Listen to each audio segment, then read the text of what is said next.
Salut à tous et bienvenue dans ce tout nouvel épisode de Pagan Fact. Aujourd'hui, on va enfin répondre à une question que tout le monde se pose, enfin surtout les non-initiés bien sûr, c'est quoi faire de la sorcellerie au XXIe siècle? On va terrasser les clichés et expliquer la sorcellerie.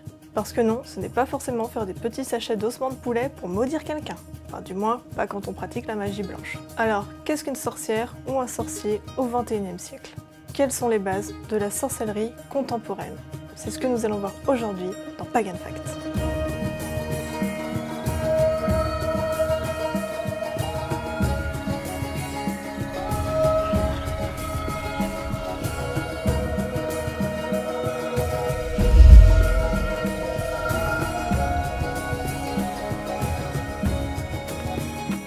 En premier lieu, une sorcière ou un sorcier croit en ce que l'on appelle la loi de l'attraction. La loi de l'attraction est une croyance qui veut que si l'on pense très fort à quelque chose, alors cela se produira. Tu sais, quand on veut très fort quelque chose, on finit toujours par y arriver. On dit souvent que penser positif attire le positif, et que inversement, penser négatif attire... Négatif. Eh bien, il s'agit en fait de la loi de l'attraction.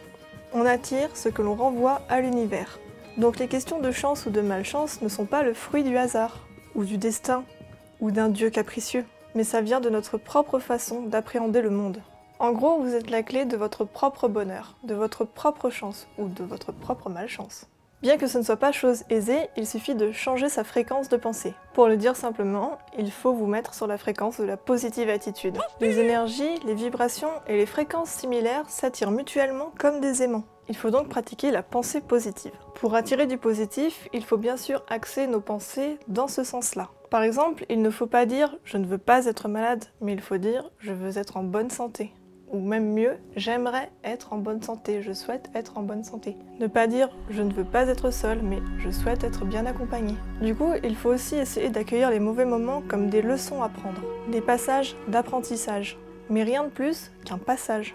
Il ne faut pas sombrer dans un mauvais état d'esprit, qui engendrerait du coup du négatif et d'autres mauvais moments. On dit souvent qu'un mauvais moment n'arrive jamais seul. C'est bien parce que l'on se met sur la vibration du négatif et que du coup on appelle à nous ces mauvaises nouvelles, ces bad moods, ces disputes, toutes ces mauvaises énergies. Faut pas dire ça. Bon, qu'est-ce que vous voulez dire d'autre? Alors, il y a des jours, moi je vous le dis, hein, je suis à deux doigts de tout laisser tomber. Il faut pas dire ça. Il faut se concentrer sur un lendemain positif, pour éviter ainsi de rester trop longtemps dans une bulle de négativité. Comme ça, la phrase « un malheur n'arrive jamais seul », c'est terminé. Vous êtes à cran, ça va passer. La loi de l'attraction s'accompagne de la pratique de la visualisation. Imaginer une situation précise dans sa tête permet de la rendre réelle. L'exemple le plus récurrent, c'est d'imaginer une place de parking vide en train de nous attendre alors qu'on conduit en ville. Et une fois sur place, la place de parking est en effet là. Si comme moi vous n'avez pas le permis, vous pouvez imaginer autre chose. Par exemple, que le livre que vous vouliez absolument soit disponible en rayon au moment où vous allez rentrer dans la librairie. Ça me parle mieux. Ou alors, une bonne place au cinéma, pour aller voir Kaamelott. Et puis alors je me dis, bon, bah vas-y, essaye quoi, je sais pas. Tu verras, peut-être ça vaut le coup. L'imaginer, le visualiser, vous aidera à le rendre possible. Heureusement que je vous ai quand même.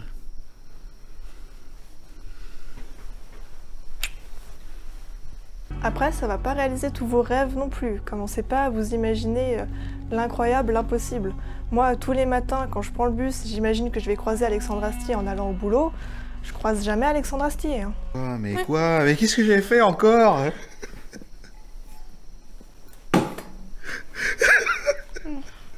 Ensuite, la pratique de la sorcellerie au XXIe siècle s'accompagne de la pratique de la gratitude. La gratitude, ça fait partie du quotidien quand on est une sorcière ou un sorcier.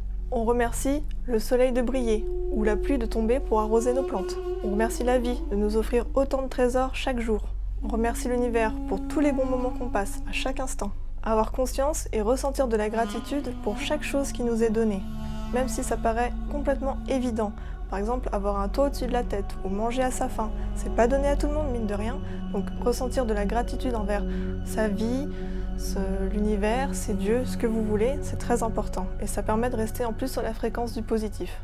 Il faut ressentir de la gratitude et de la bienveillance envers tout ce qui nous entoure. c'est-à-dire autant les humains que les animaux que la nature. Au contraire, j'ai pu, et je dis merci à la vie, je lui dis merci, je chante la vie, je danse la vie. Je ne suis qu'amour. Le pouvoir de la gratitude est au cœur de toutes les grandes religions et fait partie intégrante de tous les mouvements spirituels. Donc ce soit bien normal que cette pratique ait intégré aussi la sorcellerie. On va développer un petit peu plus sur ce sentiment de bienveillance. La bienveillance envers la vie, quelle qu'elle soit. Parce que chaque vie se vaut. Il faut ressentir du respect envers tout ce qui est vivant. De l'être humain avec qui nous partageons notre quotidien jusqu'à la petite fleur qui pousse au fond du jardin. Pour ce qui est des humains, il ne faut pas les juger, mais plutôt essayer de les comprendre. De voir le positif en eux et d'expliquer leur côté négatif par leur passif, par tout ce qu'ils ont vécu, tout ce qu'ils ont aggloméré en eux. Alors j'avoue que c'est vraiment pas facile d'aimer l'être humain. Plus on aime la nature et plus on déteste l'être humain. Et moi aussi j'ai cette dualité en moi. J'ai un master en anthropologie parce que j'aime les êtres humains, j'aime leur folklore, j'aime leurs coutumes, j'aime leurs croyances, j'aime leur créativité, leur art, leur littérature. Et en même temps, je déteste l'être humain d'avoir détruit la planète. Et ce, chaque jour un petit peu plus, dès que je me connecte aux informations. Tous les mammifères sur cette planète ont contribué au développement naturel d'un équilibre avec le reste de leur environnement. Mais vous, les humains, vous êtes différents. Vous vous installez quelque part et vous vous multipliez. Vous vous multipliez jusqu'à ce que toutes vos ressources naturelles soient épuisées. Et votre seul espoir de réussir à survivre, c'est de vous déplacer jusqu'à un autre endroit. Ça me met hors de moi quand j'entends qu'on cherche à coloniser d'autres planètes. Alors que quand sa maison brûle, le premier réflexe, c'est pas de se connecter sur Le Bon Coin ou seloger.com, non, c'est d'essayer d'éteindre le feu, il me semble. Donc, même si c'est vraiment difficile, il faut essayer de ressentir de la bienveillance envers l'être humain. Et grâce à ça, on peut s'ouvrir à des rencontres vraiment incroyables. Apprendre à nouveau à communiquer ensemble, à partager, qu'il faut un petit peu s'ouvrir aux autres. Ensuite, il faut ressentir de la bienveillance envers les animaux. Mais pas si facile, parce qu'il faut en ressentir envers tous les animaux. Alors c'est facile quand il s'agit de son animal de compagnie, mais un peu plus difficile quand c'est une petite araignée qui squatte au-dessus de votre télé. Pourquoi des araignées? Pourquoi ça ne pouvait pas être suivez les papillons? Respecter les animaux, ressentir de la bienveillance envers eux, ça passe tout d'abord bien sûr par la réduction de son niveau de consommation de viande. Et les poissons aussi, bien sûr, moi je les oublie parce que de base j'y suis allergique donc j'en consomme pas. Les poissons sont nos amis, pas de la bouffe. Pour ma part, sans devenir végétarienne, je réduis au maximum ma consommation d'animaux.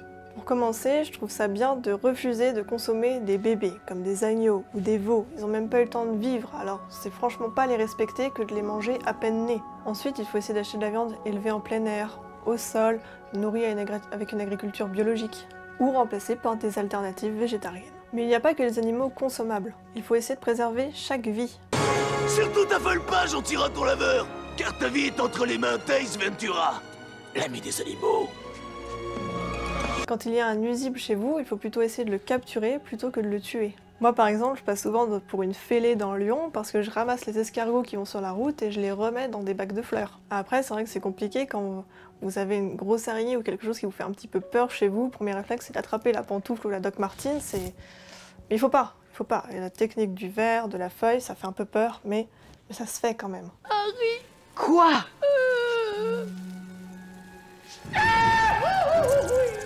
Et pour finir, il faut ressentir de la bienveillance envers la nature. La nature, c'est le temple des sorcières. Alors évidemment qu'on le respecte énormément. Être une sorcière, et vous l'avez compris, c'est inévitablement être écolo. Du moins le mieux possible en fonction de ce que l'on a. Et il n'y a pas de petits gestes quand on est des millions à le faire. Je vais pas développer plus que ça sur l'aspect écologie, parce que je pense faire une vidéo un jour sur la corrélation entre sorcellerie et écologie. Parce que c'est un sujet, je pense que vous l'avez compris, qui me tient beaucoup à cœur. Le quatrième point, ce sont bien sûr les célébrations. Et ça passe toujours par le respect de la nature, puisque les sorcières et les sorciers vont avoir des célébrations en lien avec les cycles de la nature. Eh oui, chaque fois qu'on a besoin de vous, vous êtes pas là. Vous êtes toujours fourré à la grande fête de machin, à la célébration de trucs. Bah après, il y en a qui sont intéressantes. En sorcellerie, il y a 8 sabbats annuels. Il y a Samhain, le nouvel an païen. Yule, le solstice d'hiver. Imbolc, la célébration de la lumière et du renouvellement. Ostara, l'équinoxe de printemps. Beltane, la célébration de l'amour. Lita, le solstice d'été. Lugnasad, le retour de l'ombre. Mabon, l'équinoxe d'automne. Et il y a ensuite les Esbats qui célèbrent les pleines lunes. La lune ayant une importance capitale pour les sorcières et les sorciers. Ce qui n'est pas étonnant quand on voit les effets que la lune peut avoir sur la nature ou même sur nous.